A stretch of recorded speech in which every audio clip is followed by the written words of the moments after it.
Olá, eu me chamo Gabriel Coelho dos Santos, cursando o segundo período do curso de Direito na Faculdade Estadual do Tocantins. Hoje eu estou aqui para trazer uma análise do episódio 10 da segunda temporada, na visão, na lente da análise econômica do direito.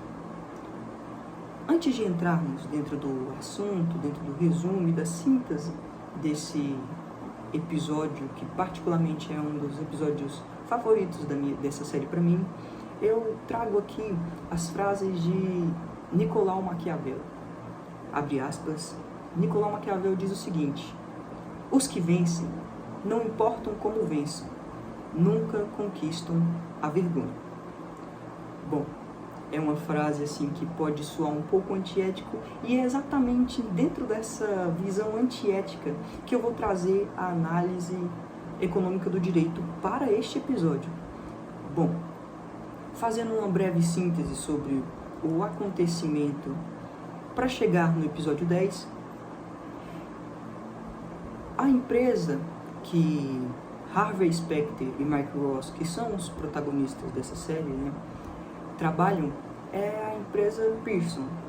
Bom, essa empresa, anteriormente, ela possuía um dono anterior, que era Daniel Hardman, mas que por suas condutas consideradas antiéticas e um pouco prejudiciais para a empresa, ele acabou sendo jogado para fora do cargo. E nessa saída dele, Jessica Pearson assumiu a empresa, assumiu a liderança da companhia. Mas o que acontece? Daniel Hardman não deixou que isso fosse o fim da história para ele. E através de um caso que estava acontecendo muito próximo a um cliente muito grande da empresa Pearson, ele conseguiu se aproximar e de forma errada, ele utilizou de manobras totalmente criminosas para conseguir uma vantagem sobre Jessica Pearson e fazer ela aceitar um acordo para que ele voltasse a ser um sócio e ser reintegrado dentro da empresa. Mas o que acontece? Ele não parou por aí. Dentro do episódio, dos episódios anteriores, ele vem fazendo uma série de artimanhas para conseguir, também todas elas sujas, deixo bem claro, para conseguir o apoio dos sócios sêniores para derrubar Jessica Pearson e assumir o cargo novamente de CEO da empresa. Dentro dessas manobras que ele fez, ele conseguiu manipular muitas pessoas ali e causar um escândalo dentro da empresa. Essa empresa, ela não estava nesse episódio em questão, do episódio 10, ela não está resolvendo assuntos externos, mas é uma crise dentro dela mesma. Porque Daniel Hardman, assim que ele assume, ele divide a empresa entre os ajudantes de Jessica Pearson e os seus capangas, E Harvey Specter, um dos protagonistas, ele meio que está passando por problemas para aceitar a nova direção, a nova chefia da empresa. Até porque ele e Daniel Hardman não se dão muito bem, porque Harvey, na época que Daniel Hardman ainda era o chefe anterior a Jessica, ele foi um dos que manipularam ali, começaram essa crise para derrubar Daniel Hardman e Jessica poder assumir a chefia da empresa. Enquanto isso, Mike Ross, outro protagonista, ele também está passando por problemas, mas os problemas dele não estão dentro do âmbito profissional. Os problemas dele são mais pessoais dele, Ele era uma pessoa que estava passando pela morte da sua avó, a única pessoa de sua família que ainda estava viva, e foi um baque muito grande para ele. Só que ele tentou resolver isso meio que esquecendo, tentando tornar o mais irrelevante possível a morte de sua avó, tentando voltar ao trabalho de forma natural, sem se preocupar com nada. Contudo, isso acaba sendo prejudicial tanto para sua questão emocional quanto para o ambiente de trabalho que já estava em crise, e começa a aparecer problemas pequenos entre Harvey Specter e Mike Ross dentro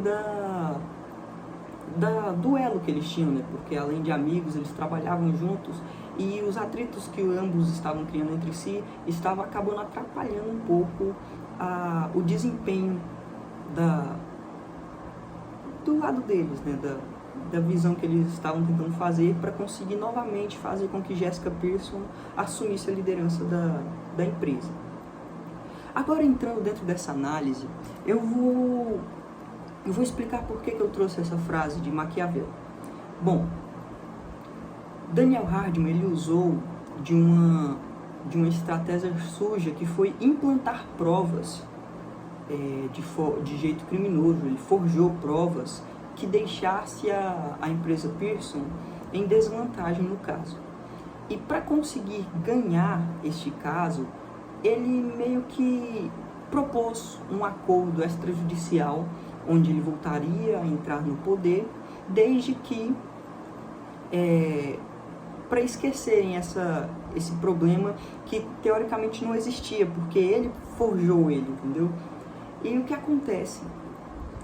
Para resolver essa questão, né, esse problema que estava tendo dentro da firma com a liderança, Harvey Specter e Mike Ross, depois de conseguirem ali aos poucos resolverem os seus próprios dilemas, os seus próprios problemas pessoais, de formas extremamente erradas também, né? Porque eles vão optar para drogas para conseguir se controlarem, né? Eles acabam lembrando, eles começam a pensar e conversar entre eles sobre o que poderia acontecer, né? Como Daniel Hardman agia. E dessa forma eles chegam a esse pensamento de que Daniel Hardman, ele era uma pessoa que, para estar no topo, ele não levava nenhum tipo de dogma moral que fosse prejudicial. Ele não se preocupava, não, isso que eu estou fazendo é errado. Para ele não existia isso, desde que ele estivesse no poder, todo o processo, tudo aquilo que ele estivesse fazendo de errado, seria justificado pelo final, né? Pelo ponto de chegada que ele estava. E o que acontece? Para resolver este problema, Mike Ross e Harvey, eles apelam também para a mesma forma de pensamento e vencem Daniel Hardman dentro desse jogo. Daniel Hardman, ele tinha sim forjado isso, e Harvey Specter e Mike Ross conseguem entender isso, mas eles não conseguem prova para firmar dentro de um ato judicial que foi fraudulento as ações de Daniel Hardman. E para resolver isso, Mike Ross, ele pega e blefa para Daniel Hardman, dizendo que o cliente anterior dele, que foi a causa que fez Daniel Hardman entrar dentro da Pearson, ele disse que esse cliente de Daniel Hardman tinha assinado um papel dizendo que Daniel Hardman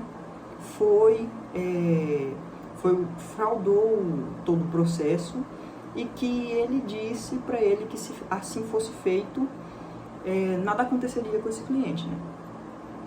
Mas o que acontece?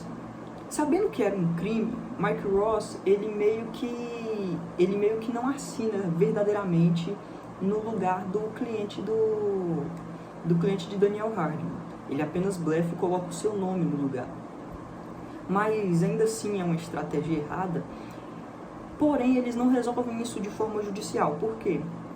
Porque dentro da análise econômica do direito, nós entendemos que nem sempre uma ação judicial é a melhor forma de resolver um problema dentro do sistema judiciário. Porque além de custos, além de causar uma grande polêmica, né, porque grandes empresas como a Pearson Web, qualquer atrito que existe dentro deles e que vai para uma judicialização acaba refletindo muito na imagem que eles passam para os clientes deles. E Daniel Hardman, sendo uma pessoa que liga muito para o seu status, ele sabe que se ele cair dentro de um processo que que diga que ele é uma pessoa que frauda provas, que traz problemas ali para éticos, os seus clientes vão acabar abandonando ele porque vão também estar atrelados dentro dessa imagem ruim que ele tem. E para Pearson a mesma coisa. Então, quando ele cria essa prova falsa, Mike Ross cria essa prova falsa, dizendo que Daniel Hardman fez uma prova contra a Pearson, ele perde dentro das cláusulas da própria firma ali, da Pearson, ele perde o porte de ser alguém apto para estar no poder daquela empresa.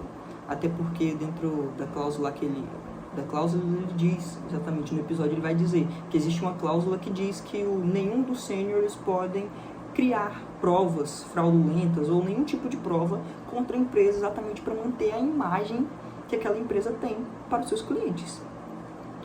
Então, Hardman, para resolver essa situação sem ser processado, sem perder sua licença para advogar, sem perder sua credibilidade, ele opta por abandonar o barco, abandonar essa peleia e novamente cria um acordo extrajudicial entre ele e Jessica Pearson, onde ele estava ali abandonando novamente a empresa, desde que Jessica aceitasse não judicializar nenhuma ação contra ele, não buscar mais provas contra ele, e ele, por contrapartida, sairia de dentro da cidade e não advogaria durante um ano, respeitando a cláusula de não concorrência, dentro da cidade.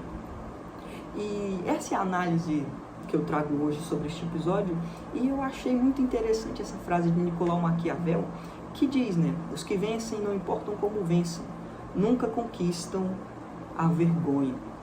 Porque é exatamente o que acontece nesse final de episódio, nos episódios anteriores, porque quando o Daniel Hardman, ele alcança esse poder, né, ele alcança esse status de soberano dentro da empresa, mesmo ele sabendo que o que ele fez foi errado, que a forma dele chegar ali foi errado, ele estava muito bem com o seu próprio ego, com suas próprias índoles. Por quê? Porque uma pessoa que alcança o poder vendendo a sua ética, ela teve que pensar antes para chegar àquela conclusão de que a ética dela não era tão importante. Então ele não estava ali nem um pouco preocupado com o que diriam dele. Tanto que ele ainda sai de cabeça erguida no final do episódio e diz que ali não era o final e que ele voltaria depois e que isso aí não seria um ponto final nunca na história dele. E da mesma forma é Jessica Pearson e Harvey Specter, que são dois exemplos do que significa uma palavra narcisista. Mesmo ele sabendo que Mike Ross forjou ali também uma assinatura falsa, né, para incriminar Daniel Hardman, eles estão muito tranquilos com aquela situação, porque o fato deles estarem no poder significa muito mais do que a ação antiética de Mike Ross. E é exatamente essa análise econômica que eu trago sobre esse episódio, tá? Para deixar mais bem fundamentado e concluir, a análise econômica ela vai mostrar exatamente que, às vezes, os custos para se manter uma ação judicial é muito maior do que apenas ceder, entendeu? E é exatamente o que acontece. Esses acordos extrajudiciais que são comumente feitos ali na série são representações muito explícitas do que significa esse direito econômico, né? Essa economia que existe atrás do direito, ali principalmente nos Estados Unidos, que rege de uma certa forma a forma com que todo o ordenamento judicial ocorre, porque assim, é um fato que na sociedade em que vivemos hoje, o dinheiro, né, o capital, ele acaba sendo um dos patrimônios mais importantes para todas as pessoas. Não importa se ela está em uma classe muito mais alta ou em uma classe menor. Perder dinheiro é o mesmo baque para todas as classes. Ninguém gosta de perder. E exatamente por essa movido a esse sentimento de que perder o poder capital afeta de uma forma muito grande com como eles vão continuar a vida deles, eles às vezes optam por, não, eu vou abandonar aqui, às vezes ele até tem o direito, mas o custo para estar errado é tão grande que às vezes o melhor é ceder e deixar que essa situação seja resolvida em uma forma pacífica entre duas pessoas, do que às vezes ir para a frente de um juiz e perder tanto o direito dele quanto ainda pagar uma fortuna ainda muito maior, entendeu? E essas análises que são feitas que vão controlar como vai funcionar o sistema, porque se nós formos analisar, fazendo um exemplo aqui, se Hardman tivesse certo e ele recorresse, né, não, vamos resolver isso dentro da justiça, e fingindo que ele ganhe, né, que nem Harvey nem Mike consigam realmente uma prova concreta de que diga que ele realmente forjou toda a situação jurídica. Se eles não conseguissem essa prova, Daniel Hardman continuaria no poder da Pearson, manteria o status dele às vezes até maior, porque ele passaria uma confiança, e nessa situação ele eliminaria os dois maiores concorrentes dele dentro da firma, que seria Jessica Pearson e Harvey Specter. Mas, em contrapartida, ele teve que analisar também o que ele perderia se ele não conseguisse comprovar que era inocente, e se os dois conseguissem comprovar o que ele realmente fez, que foi mentir. Ele estaria perdendo a chance dele de continuar advogando, além de poder ser preso porque aquilo ali é um crime muito grande, forjar assinaturas, forjar documentos. É um crime e ele poderia ser incriminado por isso. A reputação dele cairia por água abaixo, ele perderia os clientes dele e também perderia dinheiro, porque todos os clientes dele, e nessa série nós não falamos aí de clientes pequenos, nós estamos falando de empresas multimilionárias. É um ganho muito maior para ele se ele abandonar a Pearson e continuar com os clientes dele normais, do que ele apostar tudo e também perder tudo. E a análise do direito, ela traz exatamente isso. Às vezes, nem toda vez você vai poder ganhar sem sair machucado, né? Sem sair perdendo alguma coisa. Mas essa análise você consegue compreender que às vezes perder uma parte é muito melhor do que perder tudo, né? E foi exatamente o que Daniel Hardman fez nessa série. Espero que tenha gostado do vídeo e estamos aí para mais dúvidas. É um prazer continuar por aqui. Até mais.